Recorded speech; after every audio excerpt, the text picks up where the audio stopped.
이 모든 말씀 우리 주 예수 그리스도 이름으로 기도합니다. 아멘. 오늘 함께 봉독할 말씀은 예레미야 22장 11절부터 19절 말씀입니다. 10절부터 19절 말씀입니다. 예레미야 22장 10절부터 19절 말씀. 저희 번갈아 가면서 한 절씩 교독하겠습니다. 너희는 죽은 자를 위하여 울지 말며 그를 위하여 애통하지 말고 잡혀간 자를 위하여 슬피 울라. 그는 다시 돌아와 그 곡을 보지 못할 것임이라. 여호와께서 유다 왕 요시아의 아들 곧 그의 아버지 요시아를 이어 왕이 되었다가 이곳에 나간 살룸에 대하여 이와 같이 말씀하시니라. 그가 이곳으로 다시 돌아오지 못하고 잡혀간 곳에서 그가 거기서 죽으리니 이 땅을 다시 보지 못하리라. 불의로 그 집을 세우며 부정하게 그 다락방을 지으며 자기의 이웃을 고용하고 그의 품삯을 주지 아니하는 자에게 화했을지인저 그가 이르기를 내가 나를 위하여 큰 집과 넓은 다락방을 지으리라 하고 자기를 위하여 창문을 만들고 그것에 백향목으로 입히고 붉은 빛으로 칠하도다. 내가 백향목을 많이 사용하여 왕이 될 수 있겠느냐? 내 아버지가 먹거나 마시지 아니하였으며 정의와 공의를 행하지 아니하였으냐?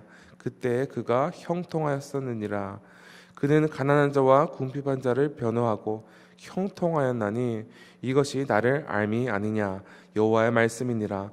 그러나 내 두 눈과 마음은 탐욕과 무죄한 피를 흘림과 압박과 포악을 행하려 할 뿐이니라. 그러므로 여호와께서 유다의 왕 요시아의 아들 여호야김에게 대하여 이와 같이 말씀하시니라.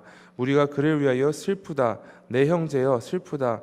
내 자매여 하매 통곡하지 아니할 것이며 그를 위하여 슬프다. 주여 슬프다. 그 영광이여 하며 통곡하지 아니할 것이라. 그가 끌려 예루살렘 문 밖에 던져지고 나귀같이 매장함을 당하리라. 아멘. 하나님의 말씀입니다. 어제 함께 묵상한 예레미야 22장 초반부에서는 예레미야는 유다 왕들을 향한 하나님의 말씀을 전달하고 있습니다. 먼저 10절부터 12절까지는 오늘 본문에서 11절부터 12절까지는 요시아의 첫째 아들 살룸에 대한 말씀이 기록되었습니다. 역대하 36장에 의하면 여호아하스라고 불리기도 하는 이 살룸 왕은 요시아 왕의 후계자였으며 그는 왕이 된 지 3달 만에 애굽 왕 느고에 의해 폐위되었고 애굽으로 잡혀가 그곳에서 죽었다고 기록되었습니다. 살룸에 대한 많은 기록은 없지만 열왕기하 23장 32절에 이 여호아스라 불리는 살룸이 하나님 앞에서 어떤 왕이었는지 이렇게 기록되었습니다. 여호아스가 그의 조상들의 모든 행위대로 여호와 보시기에 악을 행하였더니 살룸은 우상을 섬기고 여호와 하나님을 배반하였던 수많은 유다 왕들의 길을 따라 걸어간 것입니다.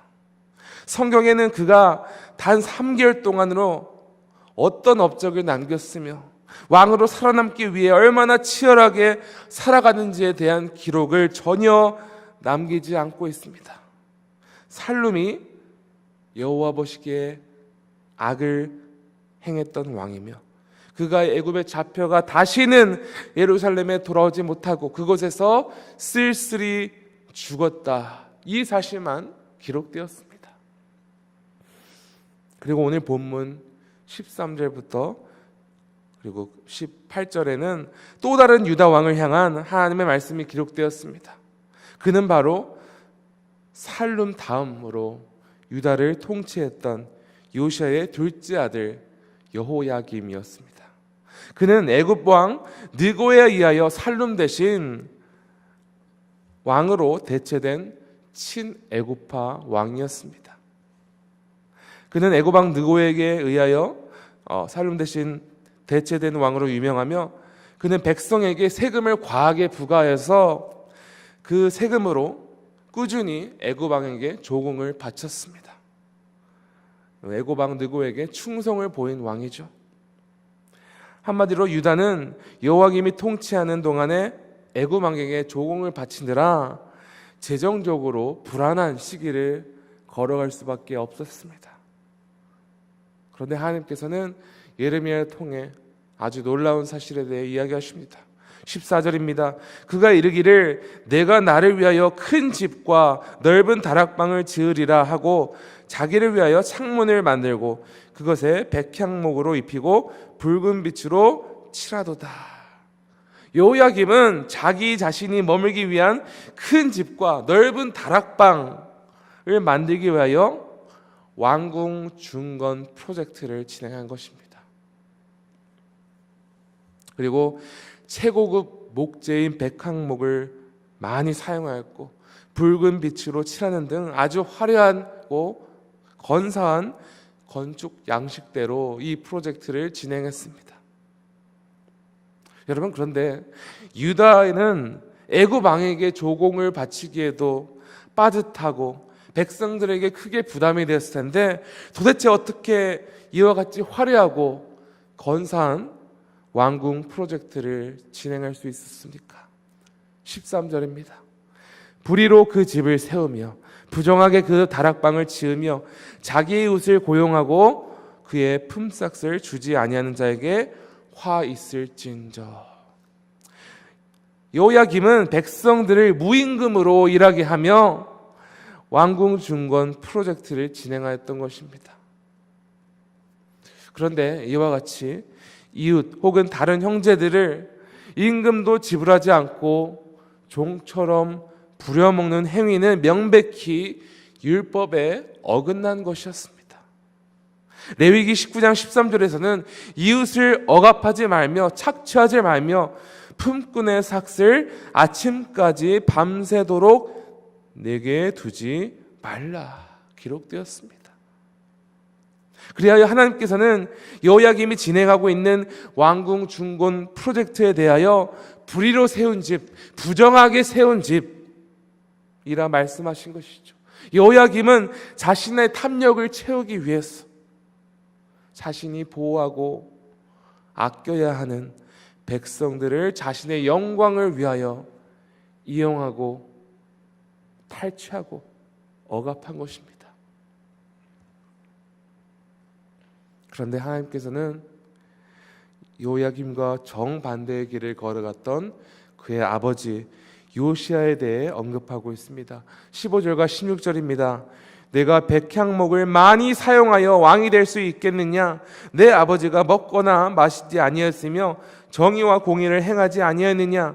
그때에 그가 형통하였느니라. 그는 가난한 자와 궁핍한 자를 변호하고 형통하였나니 이것이 나를 알미 아니냐. 여호와의 말씀이니라.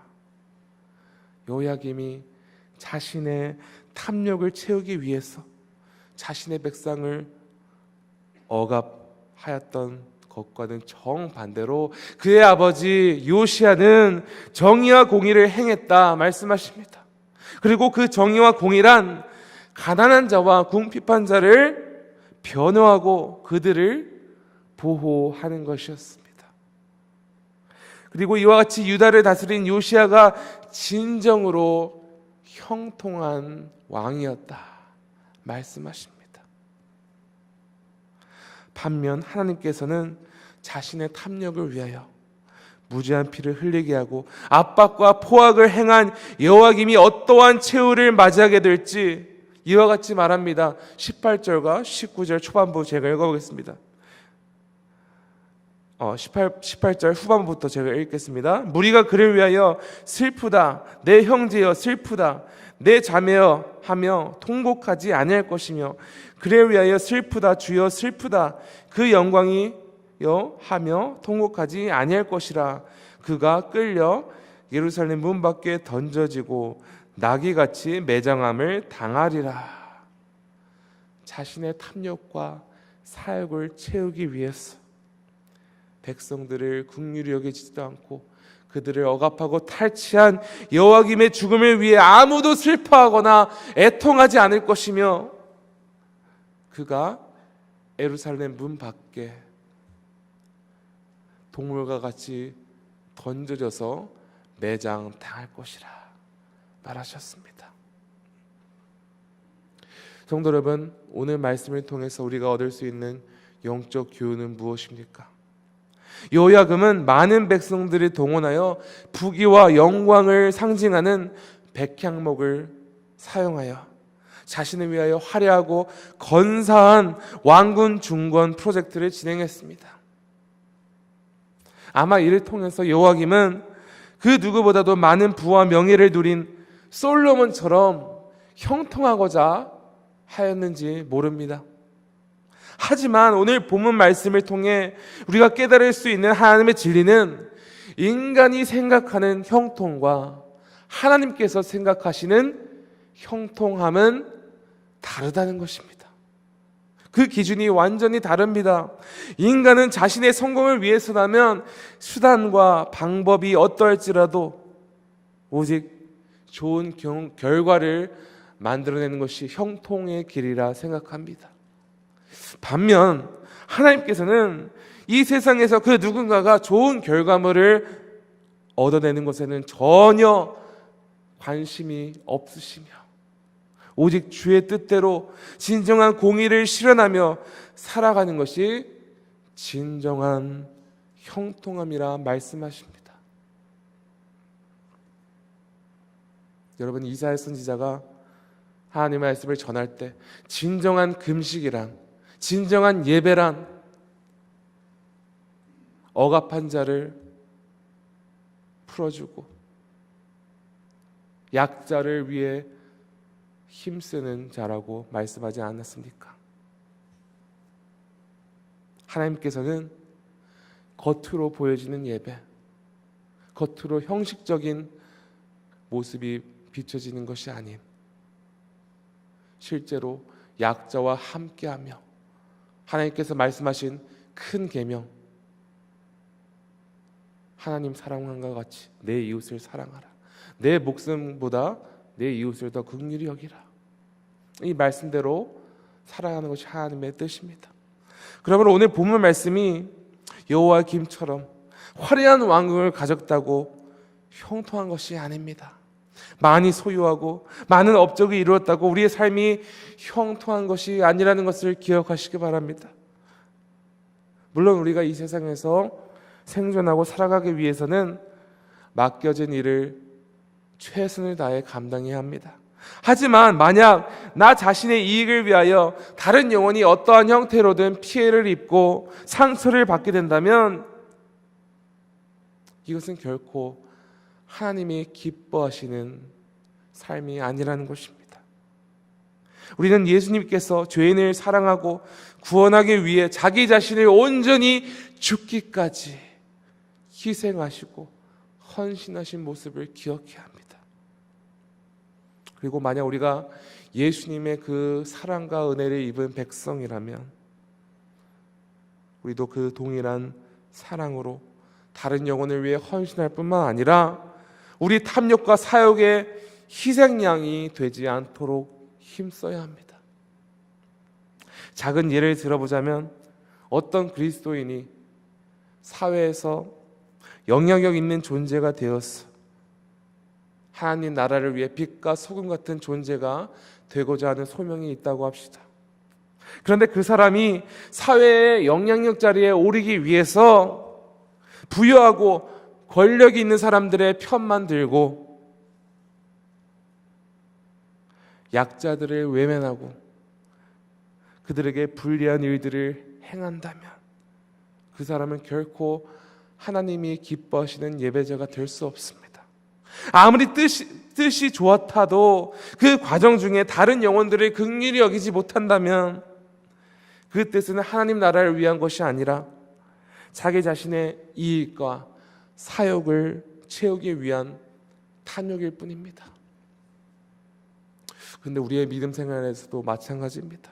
때론 교회에서 다양한 직분을 섬기고 봉사를 하면서 우리는 이 똑같은 실수를 범할 때가 있습니다. 하나님의 영광을 위해 교회 일을 한다고 말하면서 단지 자신의 생각과 뜻과 다르다는 이유로 다른 형제 자매에게 상처를 주고 그들을 질책하는 실수를 범하고 있지는 않습니까? 주님의 몸된 교회에 속한 여러 지체는 서로 믿음을 세워주기 위하여 주 안에서 한 몸이 되었습니다. 그런데 만약 자신의 뜻과 생각이 옳다는 이유로 교회의 연합을 무너뜨리고 다른 형제 자매와의 믿음을 실족하게 한다면 그 사람을 결코 하나님이 기뻐하시지 않을 뿐더러 주 안에서 한 몸된 교회에 속한 지체가 아닙니다. 그런 의미에서 우리 모두는 언제나 성령 하나님의 도움으로 우리 자신의 마음의 중심을 살펴봐야 합니다. 내가, 나의 행위가, 나의 언어가, 나의 삶이 나의 영광을 위해서 살아가고 있지 않은지, 나의 말과 행동과 모든 것을 통해 다른 영혼이 희생양이 되고 있지는 않는지, 진정으로 하나님께서 보시기에 형통한 자 그 삶을 살고 있는지 우리 자신을 되돌아봐야 합니다. 성도 여러분께서는 인간의 기준대로 형통한 자의 길을 걸어가고 계십니까? 아니면 하나님께서 보시기에 형통한 자의 길을 걸어가고 계십니까?